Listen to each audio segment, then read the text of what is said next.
So picture this. You walk outside on a really clear, dark night.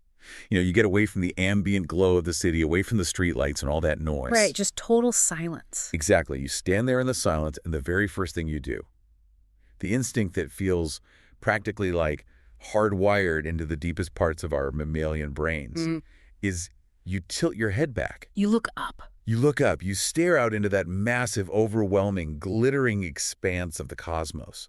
And you ask the question that humanity has been whispering to the dark forever, really. Are we alone in all of this? Yeah, it's the ultimate existential question. It is. And because of decades of pop culture and sci-fi and just our own innate biases, we always expect the answer to descend from the stars, right? Oh, absolutely. We've been completely conditioned. Right. We picture a radio signal bursting out of the static from Alpha Centauri, or, I don't know, a sleek silver ship crossing light years of freezing space to just hover over our cities. It is an entirely upward-facing paradigm. We have spent the better part of a century culturally trained to associate highly advanced intelligence with the concept of out there. Right. Space is the final frontier. Exactly. So naturally, when we encounter something we can't explain flying through our atmosphere, our immediate knee-jerk assumption is that it crossed an unfathomable interstellar distance to get here. But then imagine dragging your gaze away from the Milky Way for a second and just looking down. Stepping into the shadows of our own world. Yeah. You look at the crushing, lightless depths of the Mariana Trench, an environment so hostile and, frankly, unexplored that we genuinely know more about the surface of the moon than we do about its floor. That is a wild statistic, but it's totally true. Or you think about the tens of thousands of miles of subterranean limestone cave networks that wind right beneath our feet, totally unmapped. Suddenly, that upward gaze feels maybe a little presumptuous. Or just misguided. Right. What if we have been straining our necks looking in the entirely wrong direction for a century? And that right there is the conceptual pivot that completely upends our traditional understanding of unidentified phenomena. It really does. It forces us to confront a deeply unsettling question, honestly. What if the profound unknown isn't millions of light years away? What if the other isn't an alien from a distant star system, but an indigenous neighbor? Wow. What if, it's right under our feet? We are cracking open something massive today. We've got a towering stack of research sitting between us on the table right now. A very heavy stuff. Seriously. Spanning everything from 19th century speculative fiction to deeply serious, rigorously peer-reviewed modern academic papers. We're talking researchers from Harvard University and Montana Tech. Plus climatology reports on deep time and sociological studies on how we process political paranoia. Exactly. Our mission for this deep dive is to completely demystify one of the most persistent, controversial, and mind-bending concepts in modern ufology, the cryptoterrestrial hypothesis. The CTH. The CTH. We are going to simplify this sprawling, chaotic web of lore for you, trace exactly where these ideas seeded themselves in the human psyche, and figure out why this specific terrestrial theory holds such a powerful grip on our imagination. And to do that justice, we really have to act as archaeologists of our own modern mythology. I like that. We have to strip away decades of internet noise, the conspiracy theory static, to examine the actual anatomical structure of these claims. And before we wade into those deep waters, I just want to take a quick second to say a huge thank you to you for joining us on this deep dive. If you love untangling these massive mysteries with us, please remember to follow the show and hit subscribe. Yes, thank you to everyone who already has. A massive shout out to you guys. Your support is the engine that lets us keep digging into these complex topics week after week. All right, the table is set. Let's get into the weeds. Let's do it. If we are going to talk about cryptoterrestrials, we have to acknowledge the elephant in the room first. The undisputed heavyweight champion of UFO theories for the last 70 years. Right, the extraterrestrial hypothesis, the ETH. The big one. For anyone remotely familiar with the topic, this is the mainstream cultural default. It's the core assumption driving scientific initiatives like SETI, Searching for radio waves in space. Exactly. The ETH posits that unidentified anomalous phenomena, UAP, are nuts and bolts, physical spacecraft, and piloting them are biological entities or maybe advanced AI that originate from other planets. Other star systems, maybe entirely different galaxies. Right, and they're here engaged in long-term reconnaissance or scientific cataloging or maybe laying the groundwork for open contact. The ETH is so dominant that we literally use alien and UFO interchangeably now. We do, it's synonymous. But the landscape of theories trying to explain what people are seeing is actually incredibly crowded. And it gets much weirder than just visitors from Mars. Much, much weirder. The ETH is just one framework. If we want to understand the crypto-terrestrial hypothesis, we have to place it within this wider taxonomy. Walk us through some of the others. Well, for instance, you have the interdimensional hypothesis. The IDH. Right.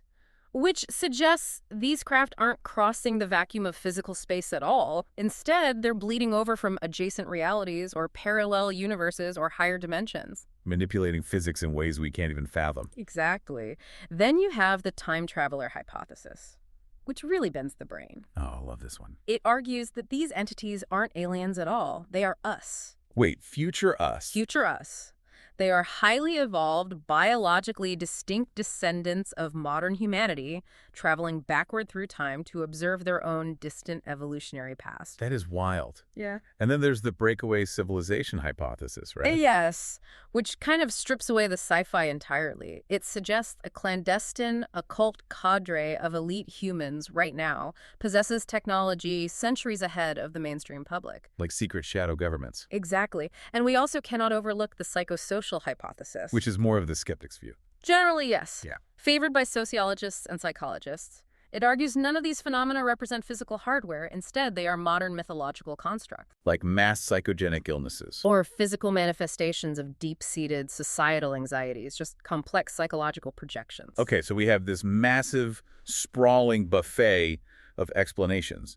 But the crypto-terrestrial hypothesis carves out a very specific radical lane here. It isolates the idea that these entities are autochthonous. Autochthonous, that's a great word. It's the key word here. It means they are native. They did not fly here from Zeta Reticuli. They did not bleed through from a different dimension. They originate from Earth. They evolved right here. Yes, perhaps in our deep oceans or inside the Earth's crust, or even in our immediate orbital surroundings like the moon. And they operate in deliberate, highly sophisticated stealth. And the evolution of the term itself is super revealing. Like, to understand its modern usage, we have to talk about the late researcher Tanis, right? Absolutely. In 2010, Tanis published a seminal book titled The Crypto-Terrestrials. Which is where the term really gained traction. Right. He was attempting to build a theoretical bridge between the rigid nuts and bolts ETH believers and the purely psychological interpretations. But he didn't just rebrand subterranean aliens. He introduced this psychological mechanic to their behavior that is just, it's absolutely fascinating. He called it the mimicry hypothesis. Yes, the mimicry hypothesis. Tanis proposed a thought experiment. Imagine human history has been silently accompanied by a sister race. Like an indigenous, technologically advanced hominid species. Evolving right alongside us, or maybe even predating Homo sapiens by millions of years. But here is the crucial subversion in his framework. This is the best part. These beings are not invincible gods. They are not omnipotent masters of the universe. In fact, they are highly vulnerable. Wait, really? Vulnerable how? Well, they might be numerically vastly inferior to humanity, or suffering from severe genetic stagnation or environmental degradation within their hidden habitats. Acute resource depletion. Exactly. They are essentially trapped in the basement while we are tearing up the house above them. That is such a good way to put it. Because we are this rapidly expanding, incredibly aggressive global civilization. We detonate nuclear weapons. We strip mine continents. We are a terrible upstairs neighbor. The worst. If this hidden sister race just came to the surface and revealed themselves, we would probably view them as an immediate threat.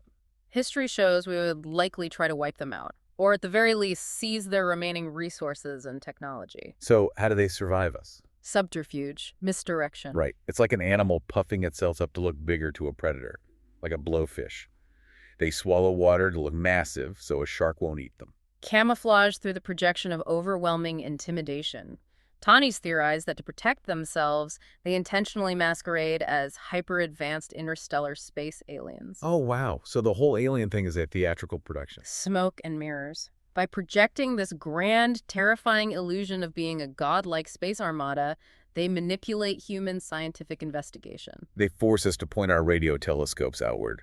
toward the stars, keeping our attention safely diverted away from their vulnerable habitats deep in the oceans or under the mountains. It perfectly explains why UFO encounters rely so heavily on absurdity and theatricality.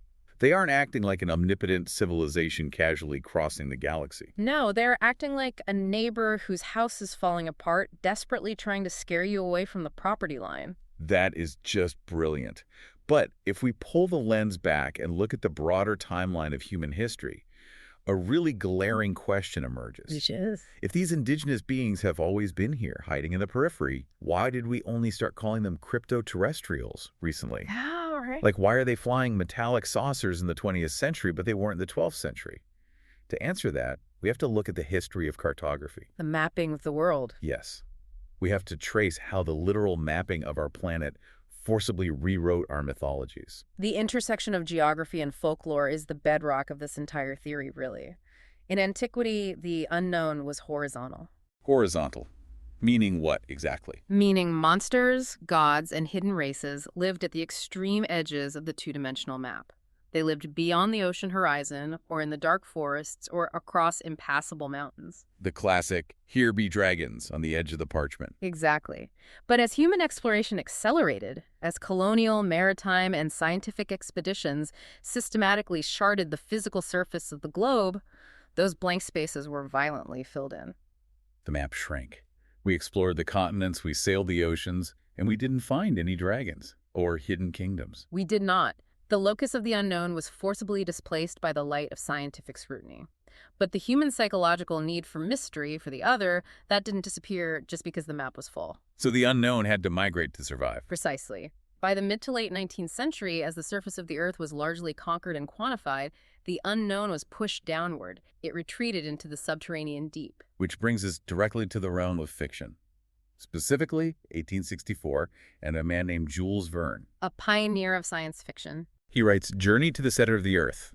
And while it's an adventure novel, it fundamentally alters the public's spatial awareness. It creates the mainstream imaginative template for a hollow, or at least porous, Earth teeming with lost prehistoric ecosystems. He constructed the geographical scaffolding, basically. He did. He made the subterranean world a place of physical wonder rather than just, a theological hell. But the actual architectural foundation of the modern crypto-terrestrial mythos, the specific concept of a highly advanced, intelligent civilization living down there, that was cemented a few years later, right? In 1871. Yes, by Edward Bulwer Lytton. Okay, let's talk about him, because this is huge. He was a prominent British politician, aristocrat, and writer. He published a novel anonymously titled The Coming Race, which was later republished as Vril, The Power of the Coming Race. And it is impossible to overstate how influential this single piece of fiction is to modern UFO conspiracy theories. It really is the Rosetta Stone for a lot of this.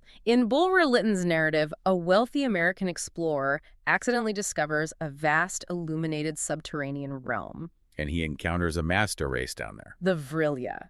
They are biologically descended from an ancient pre-flood surface civilization that fled underground. But what makes them formidable is their absolute mastery over an energy force called Vril. Vril. It sounds like a brand of motor oil to modern ears. It does, but in the context of the 19th century, it was this mystical, unified field theory. The etymology likely stems from the Latin virilis, implying virility, masculine power, raw life force. And they could use it for everything, right? Everything. Healing tissue, telepathically controlling minds, powering intricate automata, or just instantaneously vaporizing entire cities. They controlled it through their own biological nervous systems, augmented by specialized staffs. But the Vrilia are not like benevolent space brothers. They are deeply unsettling. They are chillingly utilitarian. They view the surface-dwelling human race, our empires, our wars, our democratic struggles, with a mixture of anthropological pity and utter contempt. Just totally looking down on us. Literally and figuratively, they have eradicated all internal conflict and disease in their own society.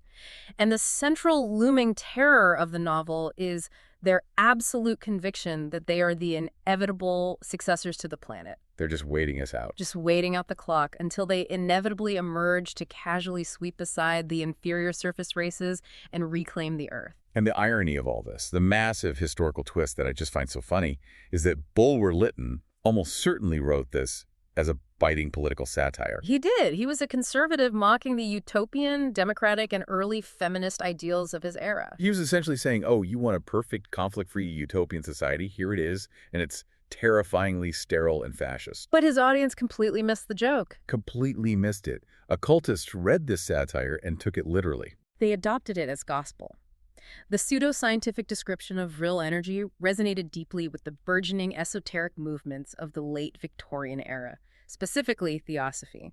Right, we have to talk about Helena Blavatsky here. If you want to understand the modern ancient alien theory, you have to understand Blavatsky. She was the central architect of theosophy. In her massive 1888 text, The Secret Doctrine, she wove wildly intricate narratives of superhuman spiritual masters hidden in remote mountain sanctuaries in Tibet.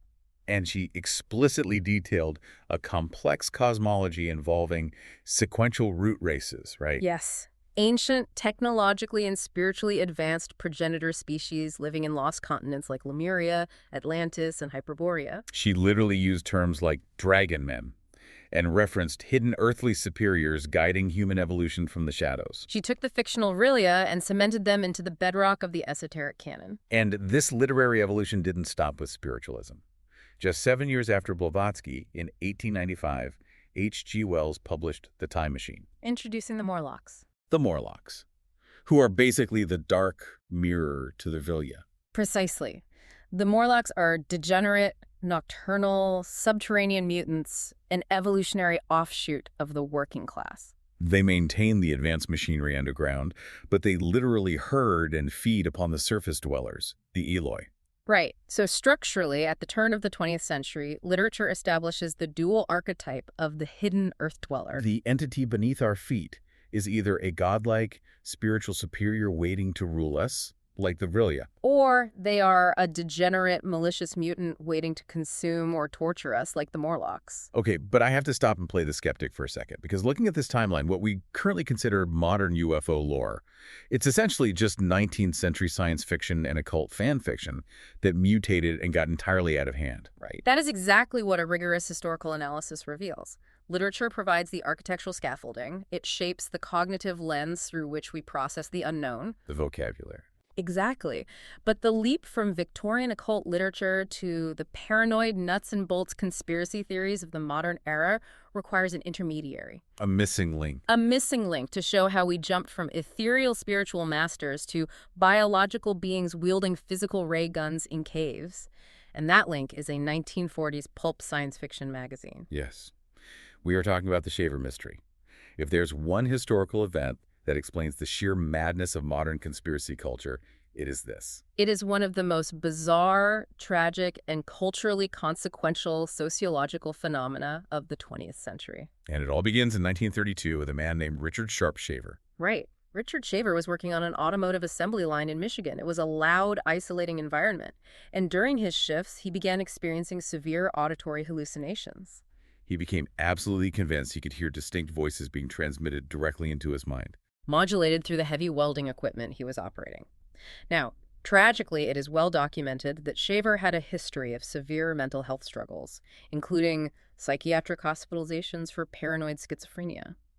But instead of recognizing these voices as a symptom, his mind constructed this incredibly elaborate external rationale to explain them. He convinced himself the voices were telepathic broadcasts originating from malignant physical entities living deep within the Earth's crust. And he spends over a decade cultivating this internal mythology.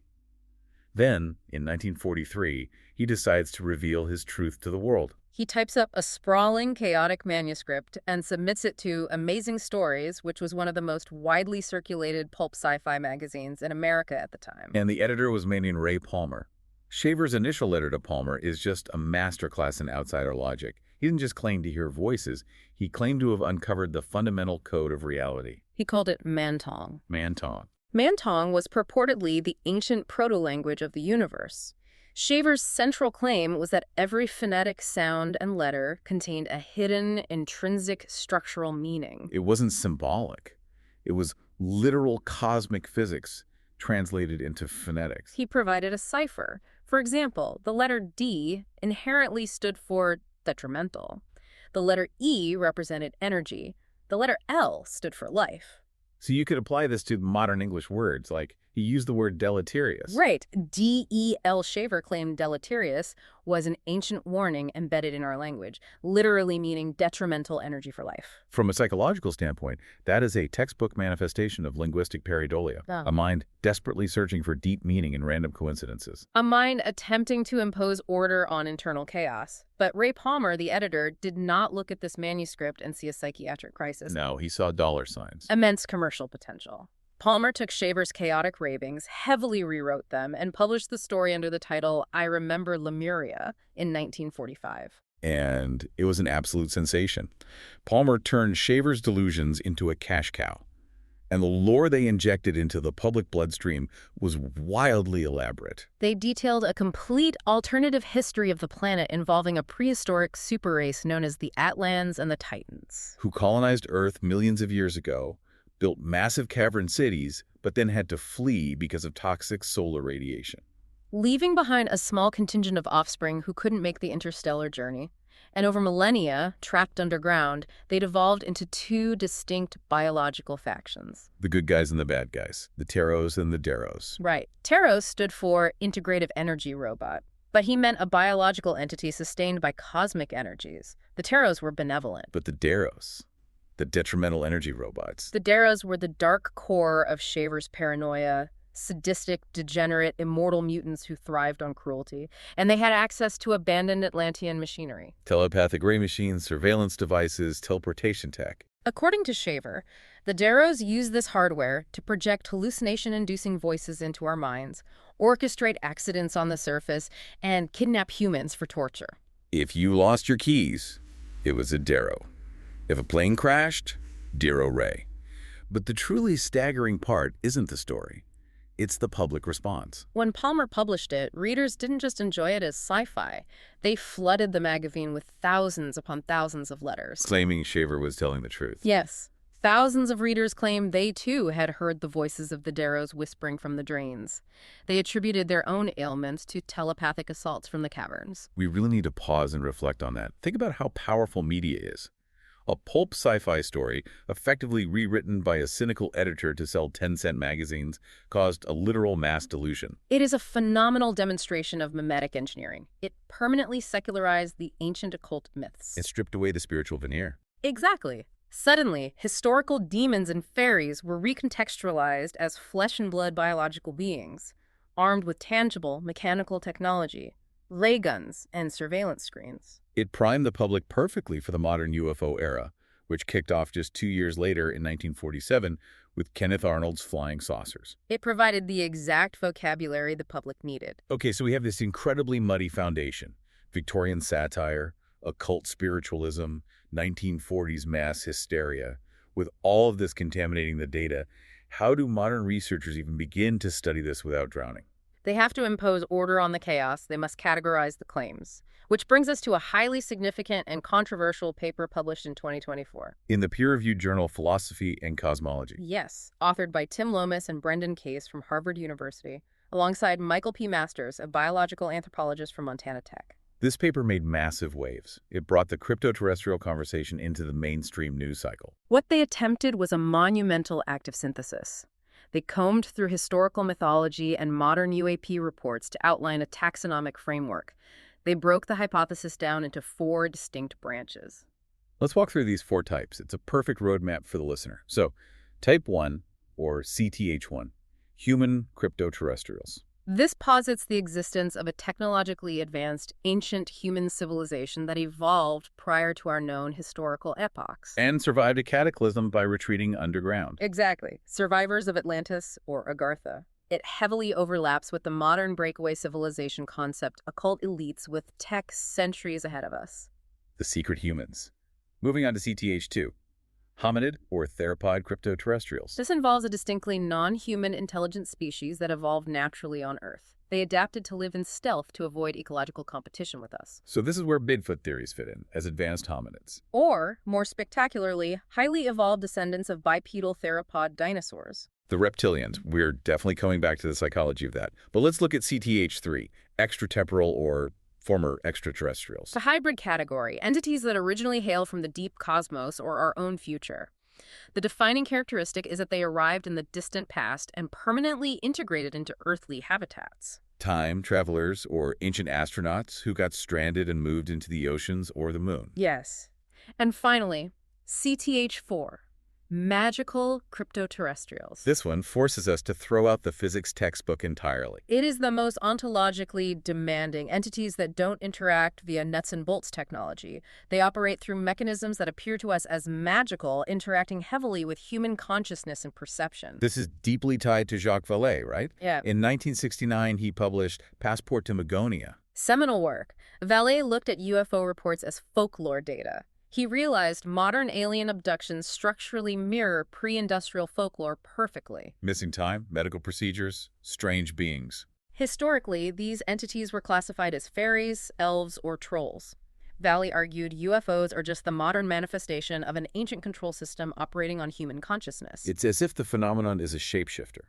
It speaks to us in the technological vocabulary of the era. Precisely. If it's the Middle Ages, it uses elves and fairy rings in a forest. If it's the space age, it uses flying saucers and sterile spacecraft. The dressing changes, but the experience is identical. And the Lomas, Case, and Masters framework references the philosopher Quine, noting we have to swell ontology to even categorize this. Swell ontology, which means accepting that reality is vastly weirder and more fluid than the materialist scientific model currently allows. Expanding our definition of what is real to include types of consciousness fundamentally alien to our neurobiology. That is a staggering concept. But I want to pull us back down to the dirt. I want to zoom in on CTH2, specifically the reptilian elite. The most culturally visible and resilient crypto-terrestrial narrative today. And politically, the darkest. Why reptiles? Out of all the forms an intelligence could take, why does the human mind gravitate toward the snake motif? The archetypal foundation is ancient and globally ubiquitous. Prehistoric mythologies consistently blend human and serpentine traits to symbolize hidden wisdom and primeval danger. Like the Hindu Naga. Or the Mayan rain god Cheyak. Or the Gorgons in Greece. The archetype has always been dormant in our collective unconscious. But when did it curdle into a modern, paranoid political threat? That transition occurred in 20th century speculative literature. In 1929, Robert E. Howard, the creator of Conan the Barbarian, published The Shadow Kingdom. He introduced serpent men, right? Yes. Ancient, shape-shifting reptilians using illusion to systematically usurp human monarchies and rule from the shadows. And during the Cold War, this trope perfectly mirrored the suffocating anxieties of communist subversion and sleeper agents. Absolutely. But the narrative reached its modern weaponized form in the late 1990s, driven almost entirely by David Icke. And right here, I want to be incredibly explicit with our listeners. We're outlining the sociological history of these claims objectively. We are not endorsing any political sides. We're tracing a modern myth. It is crucial to be impartial here. Academic scholars of extremism have thoroughly documented how Icke's theories do not exist in a vacuum. They heavily recycle violently anti-Semitic historical tropes. How does that pipeline work mechanically? Through lexical substitution. It takes late 19th century conspiratorial literature that blamed global events on Jewish banking cabals and simply swaps out the term. Instead of saying international bankers, they say alpha draconians. They're reptilians. But the structural narrative remains identical, targeting the exact same real-world individuals and families. It smuggles ancient prejudices into the modern era under a sci-fi veneer. It's just a sci-fi camouflage for classic hate speech. But from a purely psychological perspective, why do people want to believe it? Why is it satisfying to believe lizard people run the world? We can understand this through Leon Festinger's theory of cognitive dissonance. Millions experience profound alienation from political and economic institutions. They feel powerless against forces they can't control. It hurts to feel like you don't matter, and the system is just grinding you down for no reason. This severe dissonance drives the mind to seek overarching explanations. The brain abhors a vacuum of meaning. Isn't it fascinating how the reptilian myth is actually just a metaphor for modern capitalism? We call the ruling class cold-blooded or predatory. This theory just takes that feeling of elite alienation and makes it literal. It physically, biologically symbolizes the perceived lack of empathy in global governance. And evolutionary psychology suggests primates have a hardwired fear of snakes. From millions of years in the jungle. Right. So mapping complex political adversaries onto this primal archetype exploits our latent phobias, making the narrative deeply resonant on a subconscious level. The sociological explanation is rock solid. But let's play devil's advocate. Could an advanced ancient civilization like evolved dinosaurs have actually existed without us finding their cities? This brings it to a mind-bending scientific thought experiment. The Silurian hypothesis. Yes, a 2018 paper by astrophysicist Adam Frank and climatologist Gavin Schmidt, playfully named after a Doctor Who reptilian race. And to be clear, they weren't saying reptilians did exist. They asked, if an industrial civilization existed millions of years ago, could modern science actually detect it? And the conclusion is terrifying if you think about human legacy. It is profoundly sobering. They outline that the fossil record is incredibly sparse. Only about 0.1% of all species that ever lived have fossilized. 0.1%, 99.9% of biological history is just permanently erased. Yes. Furthermore, the relentless geological forces of the Earth tectonics, abduction, glaciation, erosion act as a highly efficient planetary eraser. They concluded that the physical structures of our civilization, massive megalopolises of concrete and steel, would be ground into molecular dust and recycled into the Earth's mantle within a few million years. Physical artifacts simply do not survive deep geologic time. So what would scientists look for? Technofossils. Geochemical anomalies embedded in deep sedimentary layers, sudden global spikes in carbon isotopes from fossil fuels, synthetic molecules like plastics, or concentrated deposits of radioactive isotopes indicating nuclear waste. So, ironically, a legitimate scientific paper accidentally gave ammunition to cryptoterrestrial believers. It mathematically proves human civilization is totally impermanent. It makes the idea that we are just the latest arrogant tenants of a haunted house seem eerily plausible. It really does. Yeah. But here's the catch. Proponents of CTH don't usually rely on abstract carbon isotope technofossils. They rely on physical artifacts called OPARTs. But how do these hold up to actual scientific scrutiny? They completely fall apart. When subjected to methodical scrutiny by mainstream scientists, the evidence inevitably and spectacularly unravels. Let's define OPARTs. Out-of-place artifacts. Objects that seem far too technologically advanced for the geological strata they're found in. Right. They appear to contradict established historical chronologies. Let's look at the classic example, the Coso artifact. In 1961, 3 amateur rockhounds in California find this promising nodule they think is a 500,000-year-old geode. They force it open, and inside they find a circular section of porcelain and a 2-millimeter shaft of magnetic metal. And for decades, alternative historians championed this as absolute physical proof of an ancient machine-building civilization, an ancient spark plug. However, when methodical investigations were conducted, they systematically dismantled the claim. First, geologists pointed out a fatal error. The encasement was never a geode. What was it? It was simply a hardened lump of clay and mud. In mineralized desert environments, iron can rapidly oxidize. This rust forms a concretion, acting like a cement that accretes mud and loose fossils into a hard nodule in a matter of decades, not millennia. And in 1999, X-rays definitively proved what the object inside was. Yes. It was a standard, mass-produced, 1920s-era Champion spark plug used in early Ford Model T engines, dropped by miners. Just a piece of a Model T baked in desert mud. Yeah.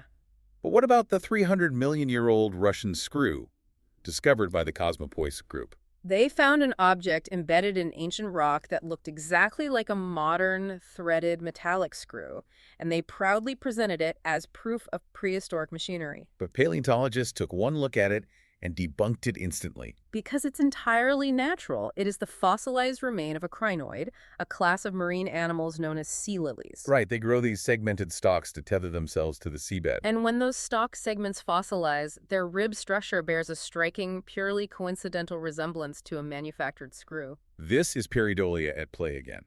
Our brain's hardwiring to see familiar shapes and random natural patterns. The same thing happens with CTH3 and lunar anomalies, like Richard Hoagland's shard. Hoagland analyzed 1960s NASA imagery and claimed to find a 1.5-mile-high towering structure on the moon.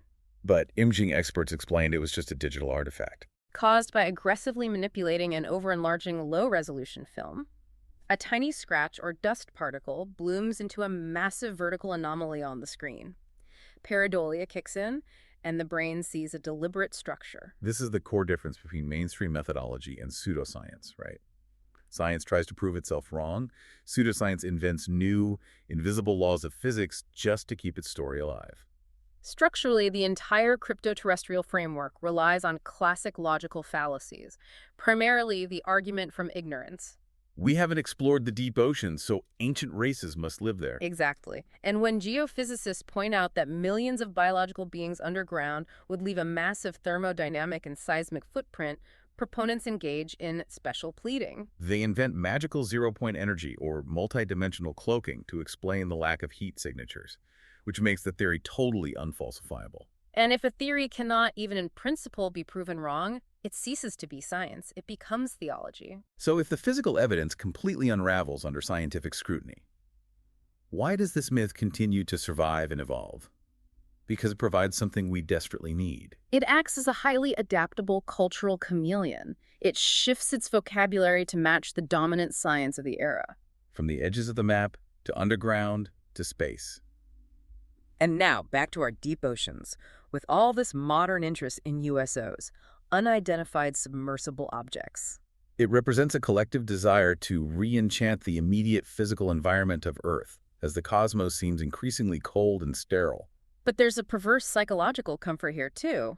We live in a chaotic universe with random natural disasters and unpredictable economic crashes. And humans are biologically averse to chaos. Believing in a highly advanced hidden control system, even a malevolent one, is a defense mechanism. Because it means someone, somewhere, actually has a plan. It offers the perverse security that the world is being managed, rather than spiraling out of control due to human incompetence and sheer randomness. It's easier for us to believe in shape-shifting reptilians or subterranean breakaway civilizations than to accept the terrifying truth that we are completely alone at the steering wheel of the planet, and we might just be bad drivers. That is the core synthesis. The hypothesis maps the contours of our collective psyche. Which brings us to a final provocative thought.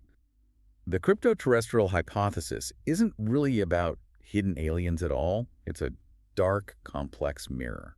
It reflects our agonizing fears of political powerlessness, the fragility of our civilization against geologic deep time, and the uncomfortable realization that the most inscrutable, dangerous intelligence on Earth is actually humanity itself. Wow. Thank you so much for joining us on this deep dive. If you enjoyed untangling this with us, please remember to follow the show and subscribe. Thank you to everyone who already has. Until next time, keep questioning, keep looking closer, and we'll see you on the next deep dive.